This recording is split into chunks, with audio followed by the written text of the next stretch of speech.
8 years old pa lang, dumidiskarte ka na. Opo. Right? Ano-ano yung mga 8 years old talaga? Pareho tayo.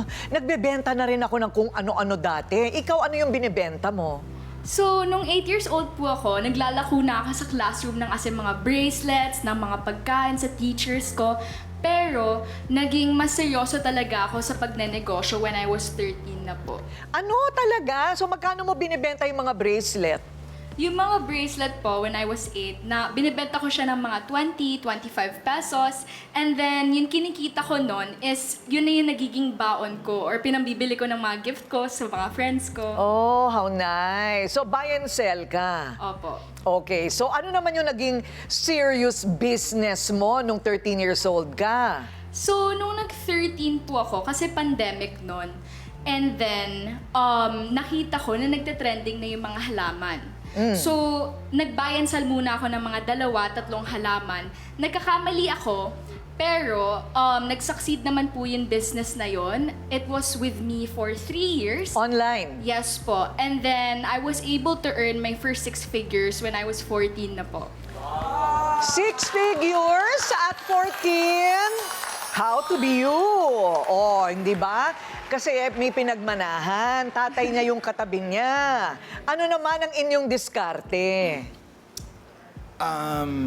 Actually, yung BBC Jazz, when she was telling the story, remember that when you were small, she was buying some stuff from the cafeteria, which was slime, and she was crying about it. And it's 85 pesos. I have money to give her, though, but the problem was like, I could give you the money to buy it, but if you can sell that stuff, find it on YouTube, probably you can sell that stuff. So that's how it started. At tinuruan mo Yeah. na talaga, bata Yeah. pa lang. So subconsciously, I was like putting him. Kasi that mahilig idea. din. Yeah. Ayun, okay. Pero yung kwentong buhay mo naman, talaga, Jose?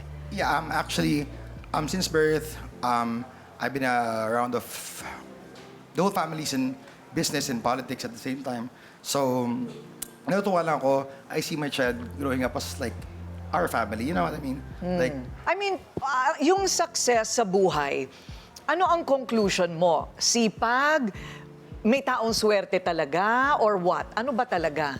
I think what Jasmine has right now is persistency because she doesn't give up. You just have to go and go and go and go. And Ayun. eventually you get hit the spot, you know? Oo, no? Parang you never quit. Yeah.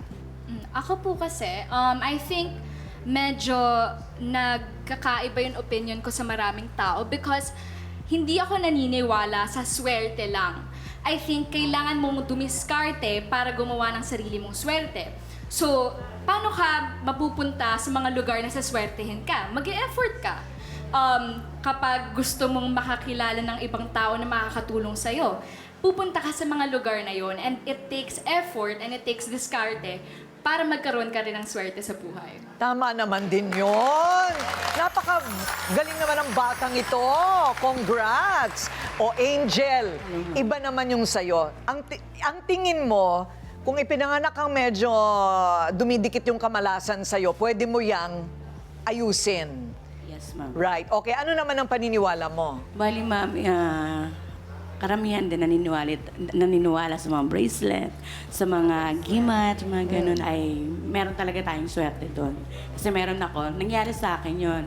Binigyan ako ng sinukuan na kahoy, and then bigla na lang naisip ko na magnegosyo, and then nag-boom.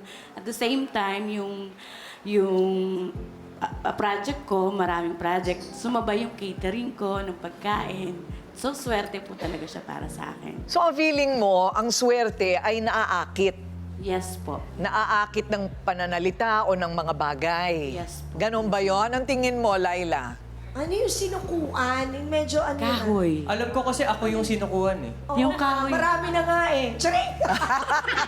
Ma'am, ano siya yung kahoy na sinukuan? Swerte po siya. Nag-a-attract siya ng swerte sa tao.